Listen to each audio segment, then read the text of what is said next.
Sean bienvenidos al primer episodio del especial de creepypastas no tan conocidos.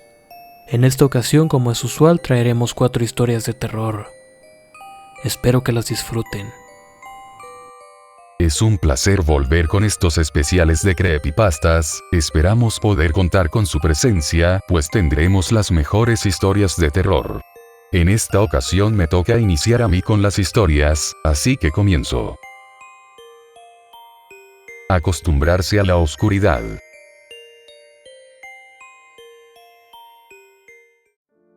Al principio no escuché a Miguel.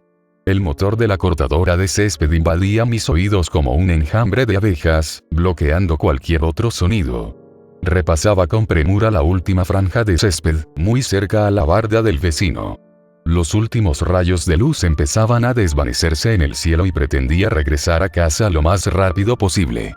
Una cerveza helada y mi programa favorito de televisión me esperaban. Sin embargo, cuando llegué al último rincón del jardín y apagué el motor, escuché una voz a mis espaldas. ¿Pablo? Di un pequeño salto por la sorpresa. ¿Alguna vez has tenido la cabeza tan ocupada que te olvidas del resto? Mañana, mi esposa regresa de vacaciones tras una semana en España con sus amigas. Estaba planeando el itinerario para ir a recogerla al aeropuerto. Los tiempos de ruta, la hora a la que debía salir de casa, todo eso. Estaba inmerso en mi pequeño mundo y la voz que atravesaba el jardín me regresó súbitamente a la realidad. Me bajé del cortacésped y eché un vistazo por encima del muro hacia el jardín vecino. Al principio no logré observar nada, ya había oscurecido y los únicos rayos de luz salpicaban desde una lámpara distante ubicada en la calle, frente a mi casa. No ayudaba mucho a iluminar la penumbra. Por aquí. Afiné la mirada y finalmente lo vi. Era Miguel, el vecino de al lado. Soy malísimo adivinando edades de los niños, pero calculo que tenía unos 10 años. Tenía abundante cabello negro desordenado y unos enormes ojos marrones. Es uno de esos niños a los que les gusta mirar. Lo había visto un par de veces desde que se mudó con su madre la semana pasada, y en cada ocasión lo atrapé observándome como si fuera un animal enjaulado. Fue algo incómodo. Y, si no me equivoco, era la primera ocasión en que me hablaba. Oh, ¿qué pasa? Miguel, ¿verdad? En realidad sabía su nombre con precisión, pues abordé al agente inmobiliario que les vendió la propiedad y él me lo dijo. Pero, no era mi intención parecer un metiche. Sí, soy Miguel. Y mamá me dijo que te llamas Pablo. Es correcto. ¿Cómo les ha ido en su nueva casa? Bien, supongo. Miguel me observaba con esos enormes ojos marrones. No me gusta interactuar mucho con los niños, y tal vez estoy equivocado, pero tenía la sensación de que Miguel hacía mayor contacto visual de lo que consideraría normal. Apenas parpadeaba y, según mi experiencia, la naturaleza de los niños es extremadamente inquieta.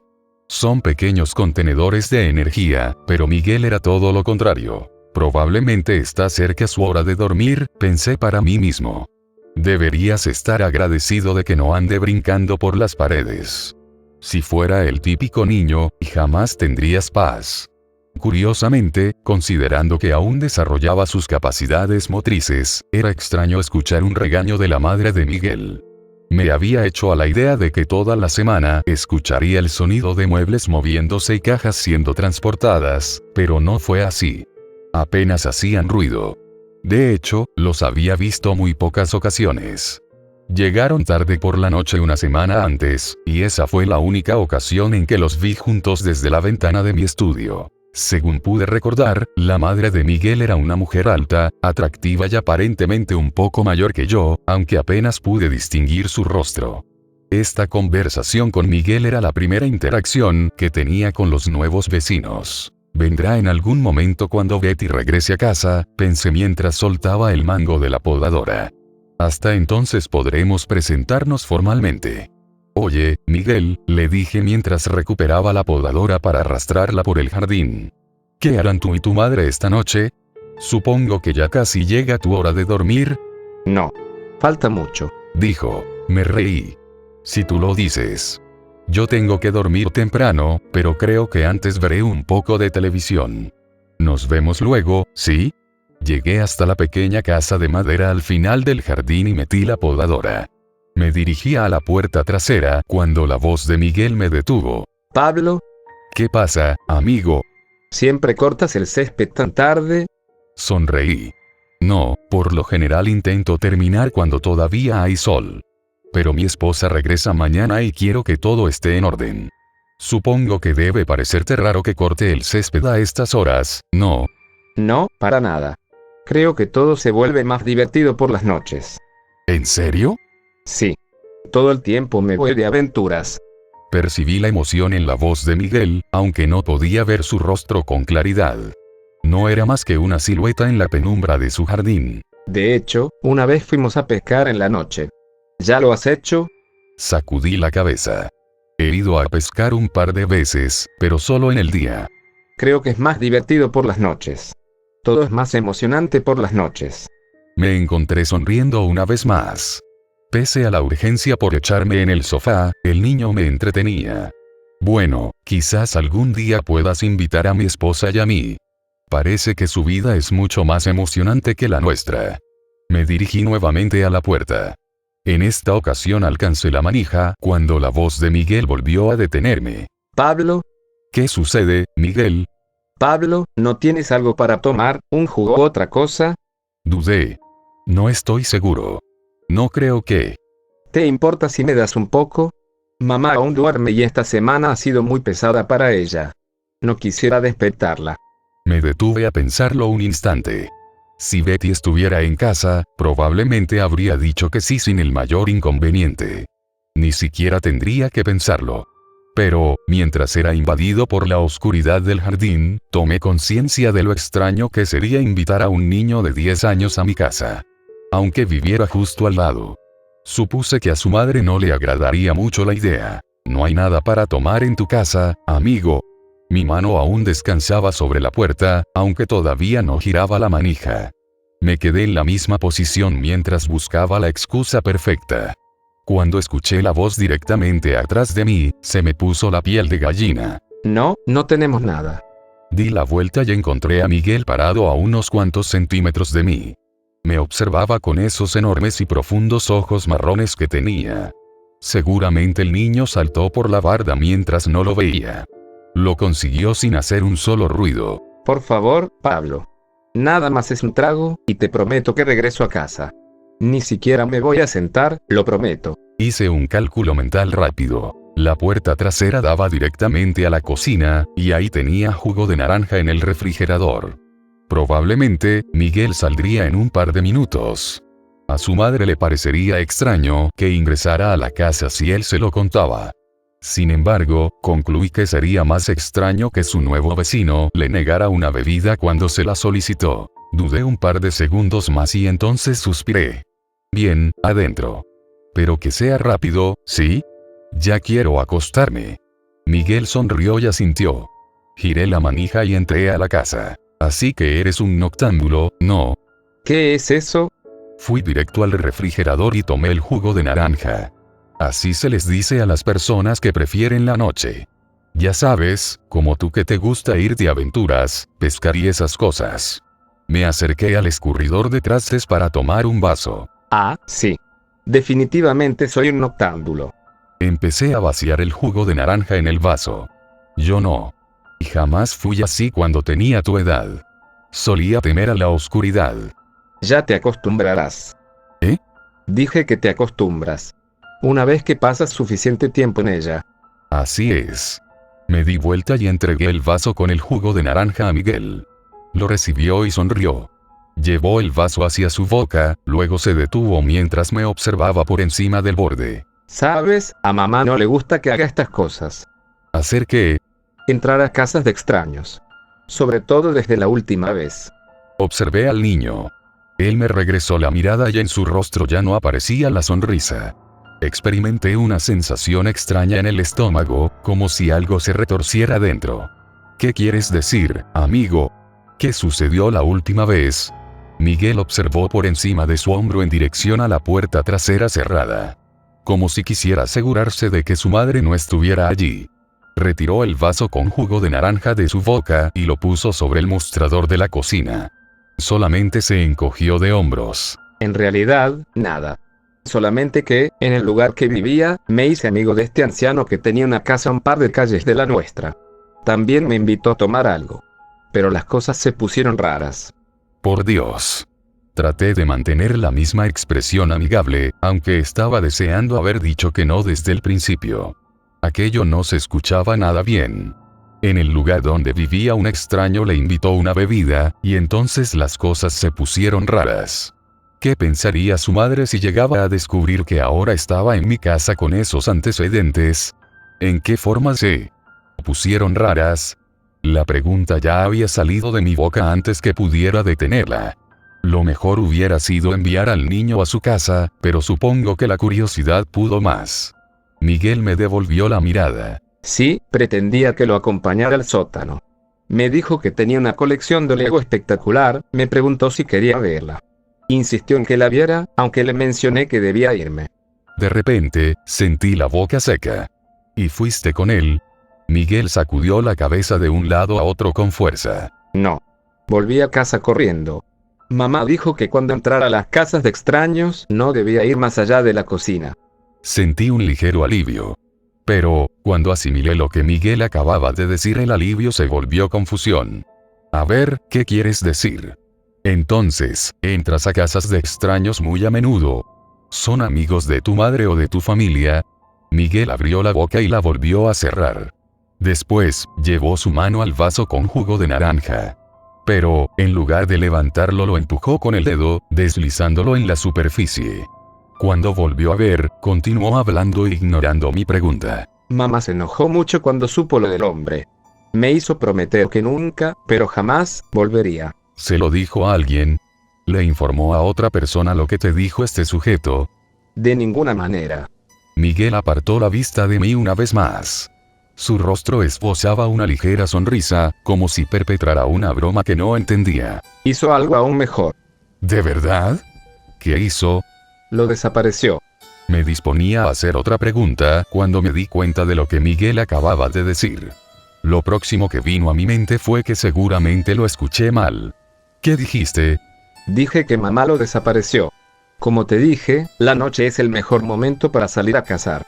Miguel me observó con aquellos enormes ojos marrones.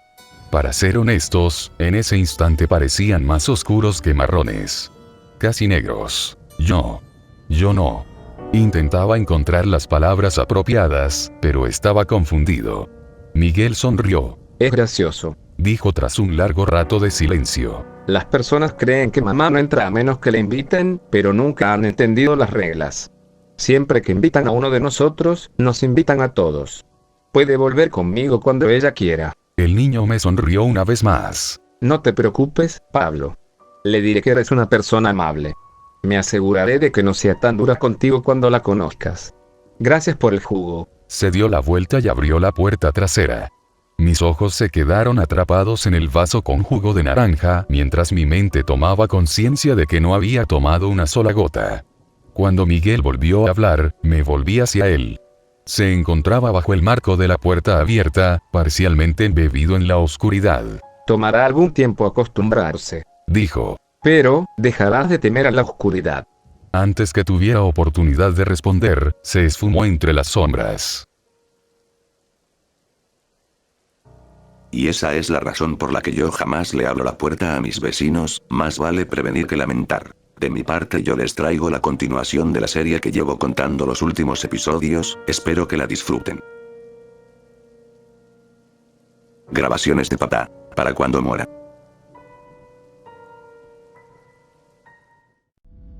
He pasado las últimas 24 horas escuchando tantas cintas como me ha sido posible, sin transcribir ninguna. El proceso de transcripción es extremadamente tardado y ahora lo único que quiero es obtener tanta información como me sea posible. También he leído cada comentario en cada una de las cintas que he publicado. Aunque muchos insistan con que estoy loco, el resto de ustedes realmente me ha ayudado a armar este rompecabezas sobre lo que era mi padre y sobre lo que hizo. Es por ustedes que he escrito estas cintas. Los demás pueden pudrirse en el infierno, pero no importa, ahora he escuchado alrededor de 30 cintas. No he dormido. Cada cinta es más espeluznante que la anterior, todas repletas de asesinos y psicópatas. Pero entonces llegué a esta grabación en particular, de la que sí hice la transcripción, pues no se parece en nada al resto. Es solo de mi padre. Habla directamente al micrófono y se dirige a mí. No sé cuándo se grabó esto, pero no tengo la menor duda de que se trata de la voz de mi padre. El contenido es indescriptible, por eso lo publico tal cual. Hay un bache, supongo que así lo llamaría, al final. Te darás cuenta una vez que lo escuches. Samson, si aún estoy con vida, deja de escuchar esto ahora. No bromeo. No deberías haber encontrado esta caja con estas cintas. Todavía no son para ti. Pero, si estoy muerto o perdido, debes escuchar esta cinta con mucha atención. He elegido cada una de las palabras minuciosamente. Te conozco bien. Sé que estarás interesado en estas cintas y que probablemente quieras compartirlas. De hecho, ya compartiste algunas, ¿cierto? También sé que estás confundido sobre las cosas que has escuchado en las grabaciones. Eso se debe a que te he estado mintiendo. No soy policía. Para ser honesto, los policías resultan inútiles. Se enfocan en individuos insignificantes e ignoran el panorama general. Yo soy parte de ese panorama. Tú también, pero dejemos eso para otra ocasión. Por favor, no desconfíes de mí ahora. No te he mentido del todo. Atrapo a los malos. Protejo y sirvo. Pero no lo hago con criminales humanos. Les llamamos amigos. Algunas personas los conocen como demonios, pero eso no es del todo preciso. Ese es el nombre que la religión les ha dado y no queremos que nos asocien con ese absurdo de la iglesia. Lee esto con mucho cuidado, no existe un Dios, no existen ángeles, no hay una fuerza benevolente en el cielo que nos proteja. Los únicos que protegen a la humanidad son personas como yo. Los amigos son entidades que se apoderan de cuerpos humanos. Pueden ser cualquiera. Son cualquiera. Hay más de ellos que de nosotros. Nos imitan y pueden engañar a casi cualquier persona. No confundas su imitación con la humanidad real. No son humanos. Su único propósito es causar dolor, miedo y muerte en nuestro mundo. Mi trabajo consiste en tamizar los efectos adversos de sus acciones. Me entrevisto con las víctimas de sus crímenes, aquellos que quedan con vida. También interrogo a las personas que habitan. Suelen usar cuerpos durante meses o años, y luego se mueven a otro hasta que los capturamos. Y las personas ni siquiera saben que han sido poseídas. En ocasiones guardan algunos recuerdos, pero son retorcidos e inciertos. Algunos pueden llevar a cabo una masacre, pero creen que se están divirtiendo en un parque. Los amigos son parte de la forma en que torturan a los cuerpos. Hacen que el huésped humano tenga una apariencia de enfermo mental. Los empiezan a llamar locos, algo que a veces resulta mucho peor que la muerte. Sé que me crees porque has investigado. Además eres mi hijo. Ellos saben quién eres y vienen por ti. Necesitas conocer algunas reglas básicas. Primero, nunca estés de acuerdo con lo que dicen. Esto significa que nunca les digas sí a nada. Segundo, adoran hablar sobre sus crímenes. Si quieres que se manifiesten ante ti, lo único que tienes que hacer es cuestionarlos sobre sus crímenes. Tercero, los amigos no están vivos y no pueden morir. Pero se les puede contener. Deben estar contenidos en un cuerpo humano. Es un sacrificio necesario. Cuarto, entran a los cuerpos a través de los conductos lagrimales. Hagas lo que hagas, no llores delante de ellos. No llores en absoluto. No puedes confiar en nadie. Por este motivo es que los llamamos amigos. No debes olvidar que pueden infectar a cualquier persona y usar sus cuerpos para hacer lo que les plazca. Podrían habitar en la persona que está a tu lado. Saben que los llamamos amigos y parece que se han encariñado con la palabra. Sigue escuchando las cintas. Espero que encuentres esta antes de que sea demasiado tarde. Debes mostrar estas cintas a tantas personas como te sea posible. Entre más personas sepan sobre los amigos, más personas podrán protegerse contra ellos. No puedo salvarlos a todos. Por más que lo intento, no puedo, pero tengo la esperanza de que tú los salves. De repente, otra voz empieza a hablar. Es una voz cantarina que oscila entre alto y bajo. Interrumpe a mi padre. Habla un idioma que no conozco, pero intenté transcribir las palabras a partir del sonido. Suos etiam nuper. Vos salvi fiari non potestus. La voz de mi padre regresa. No confíes en ellos, no los escuches. Escucha a Bri, ella puede verlos. Puedes confiar en ella. Me tengo que ir, te amo Timmy. ¿Puede esto ser real? Envío un mensaje de texto a Bri sobre el tema y no me ha respondido. Para aquellos que tienen curiosidad, Bri es una amiga de la familia. Ha estado en mi vida desde que era un niño. Mi papá y ella eran muy cercanos. Desde que papá murió, ella se convirtió en mi única amiga. Acabo de escuchar a alguien tocando a la puerta. Pregunté quién era y qué quería. Dijeron que habían trabajado con papá. No sé si debería abrir la puerta. No han dejado de insistir. Me dijeron que solo tomaría unos minutos, si estaba de acuerdo con que entrara. Creo que saldré por la puerta trasera y me iré a un lugar seguro. Necesito tiempo para pensar. Pero llevaré la computadora y las cintas. Tengo que encontrar más respuestas. Debo de hacerlo. La cosa se pone cada vez más interesante, espero que logres terminar pronto la historia. De mi parte, yo tengo la última creepypasta larga del día, pero espero que la disfruten. La comida más importante.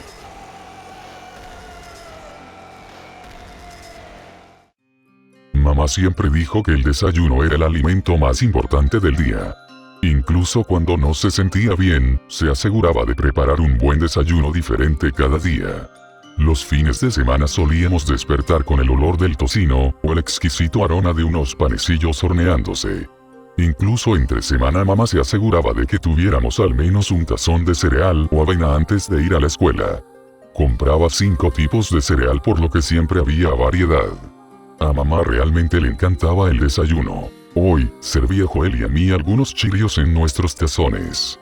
Desayunamos lo mismo ayer y me hubieran gustado unos huevos o avena, pero se habían terminado. Se había terminado prácticamente todo, con excepción de 2 latas de sopa y un par de cajas de cereal. Ayer comimos cereal todo el día, pues las sopas son de guisantes y tomate, y es algo que odiamos. Después de comer, a Joel le tocó lavar los platos.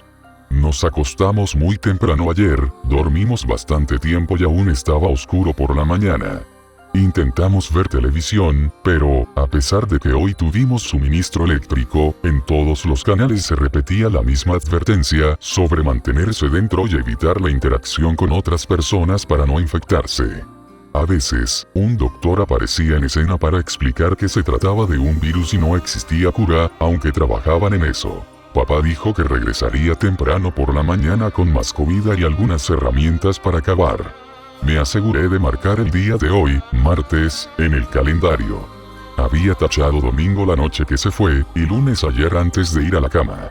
Solo así me aseguraba de que no lo olvidaría. Debíamos enterrar a mamá hoy, pues el sótano empezaba a oler. Entonces, Joel y yo salimos para ver qué podíamos encontrar apenas empezó a amanecer. Papá dijo que podíamos tomar cosas de otras personas pues, si estaban muy enfermos como para detenernos, ya no las necesitarían. Bajamos a la casa del señor Rey ubicada en la carretera federal. Él y su esposa siempre nos permitieron tomar algunos huevos de su gallinero y, a cambio, papá o yo cortábamos el césped. Supuse que, especialmente ahora, no le importaría que tomara algunos huevos y tal vez un poco del maíz que cultivó. El patio del señor Rey estaba tranquilo. Aunque no logramos escuchar a las gallinas, lo vimos cargar un cubo entrando y saliendo del gallinero. Tenía mal aspecto, caminaba con mucha dificultad y estaba muy sucio. Ni siquiera se percató de nuestra presencia cuando nos acercamos. Repetía el mismo patrón una y otra vez. Empezaba desde su percha favorita en el último escalón del porche, con las piernas tendidas sobre la escalera. Tras varios segundos se levantaba, caminaba hacia la manguera y llenaba el cubo, después se dirigía al gallinero y vaciaba el agua en el comedero. Regresaba para dejar el cubo en donde lo había tomado, y después volvía a sentarse en el escalón. Para cuando nos acercamos lo vimos hacer esto unas 6 o 7 veces. Debió repetirlo durante mucho tiempo pues toda la zona estaba repleta de lodo. Su perro, Tyson, bebía del comedero y lucía satisfecho y muy saludable.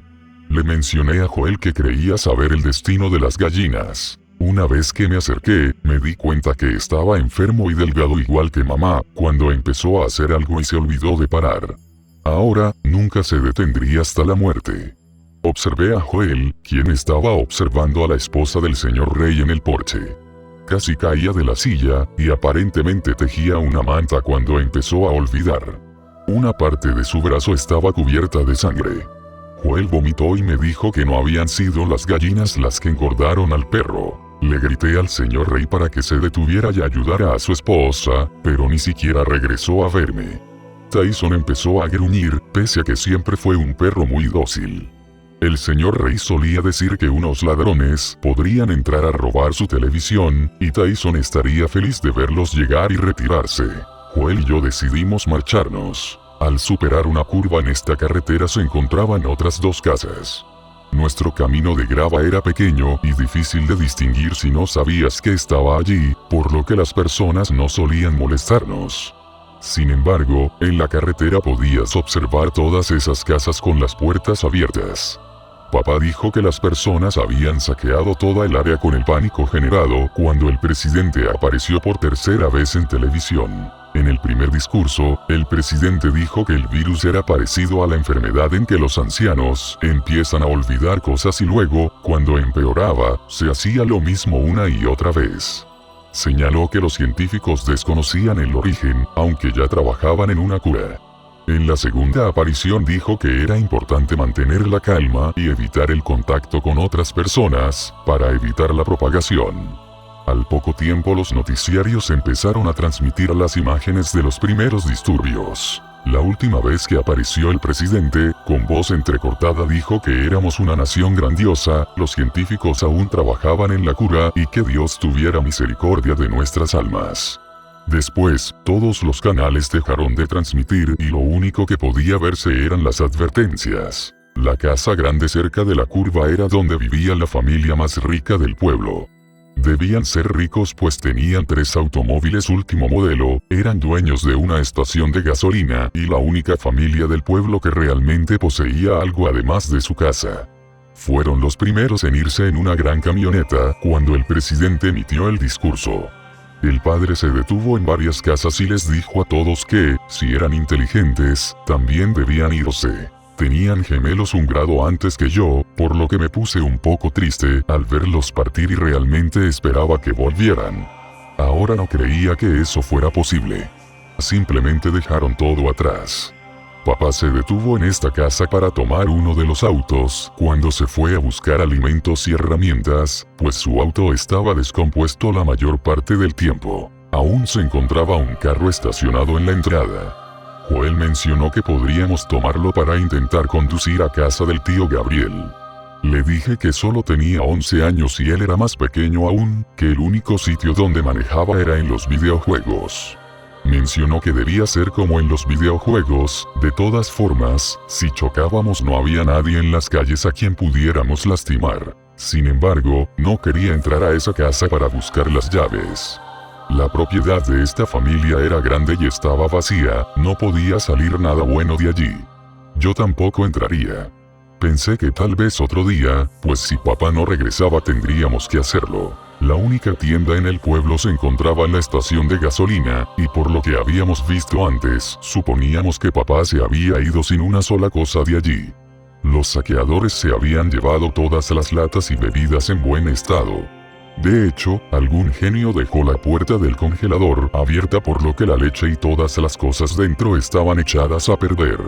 Las latas de sopa que teníamos en casa las encontramos entre unas cajas vacías. Después de todo, los guisantes con algo de tomate empezaban a antojarse. Me preguntaba a qué sabían juntos. Intentamos con el teléfono del mostrador una vez más. Había tono pero, sin importar el número que marcaras, nadie respondía. Intentamos con la abuela y el tío Gabriel, seleccionando números al azar de una agenda telefónica, números inventados e incluso el 911. Nadie respondía, excepto por las contestadoras automáticas. Ya no sabíamos qué más hacer. Afuera, empezamos a escuchar un golpeteo suave y distante. Miramos por la ventana y observamos a una persona caminando. Se desplazaba con dificultad, cojeando. Cargaba uno de esos maletines elegantes y un bastón mientras caminaba media calle. Aparentemente se había torcido el tobillo, y caminaba de una forma tan desigual que la planta de su pie ni siquiera tocaba el suelo, se apoyaba sobre el tobillo que estaba aplastado y tenía un aspecto poco saludable. Sin embargo, seguía caminando como si no doliera, como si hubiera olvidado la forma correcta de caminar o cómo dejar de hacerlo. Nos ocultamos y lo vimos pasar. No volteó a ningún lado, simplemente siguió caminando. Salimos hasta que estuvo muy lejos. Definitivamente ya pasaba de mediodía, y papá no había regresado. Estábamos asustados, pero ninguno quería admitir que las cosas habían salido mal. Tal vez papá empezó a olvidar y siguió conduciendo sin parar. Quizá los saqueadores se apoderaron del automóvil. O tal vez algo peor le sucedió. No mencionamos nada, simplemente regresamos corriendo a casa y aseguramos las puertas.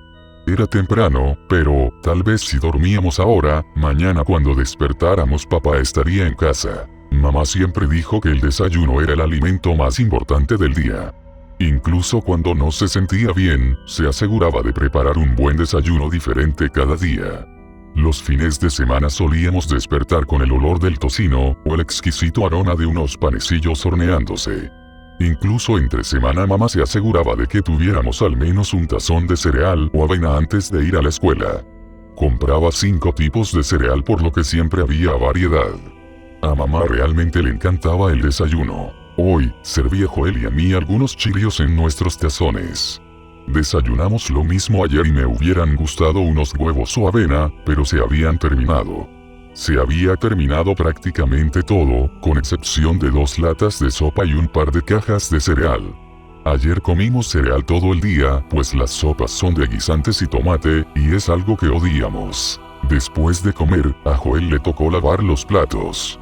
Nos acostamos muy temprano ayer, dormimos bastante tiempo y aún estaba oscuro por la mañana. Intentamos ver televisión, pero, a pesar de que hoy tuvimos suministro eléctrico, en todos los canales se repetía la misma advertencia sobre mantenerse dentro y evitar la interacción con otras personas para no infectarse. A veces, un doctor aparecía en escena para explicar que se trataba de un virus y no existía cura, aunque trabajaban en eso. Papá dijo que regresaría temprano por la mañana con más comida y algunas herramientas para acabar. Me aseguré de marcar el día de hoy, martes, en el calendario. Había tachado domingo la noche que se fue, y lunes ayer antes de ir a la cama. Solo así me aseguraba de que no lo olvidaría. Hemos llegado al final del primer capítulo del especial de creepypastas no tan conocidos. Sin embargo, el terror no ha hecho más que comenzar.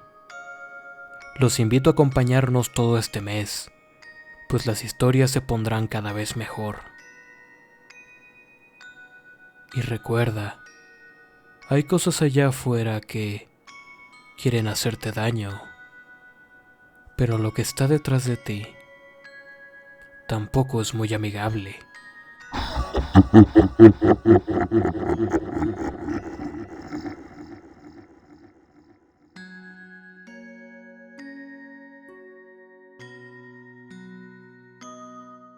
Horror. Solía pensar que lo más aterrador que podría encontrarme en mi puerta a las 3 de la mañana era un maníaco asesino con un cuchillo. Eso fue hasta que vi a los 2 policías de cara larga y triste, y recordé que mi hija aún no había regresado de su salida nocturna.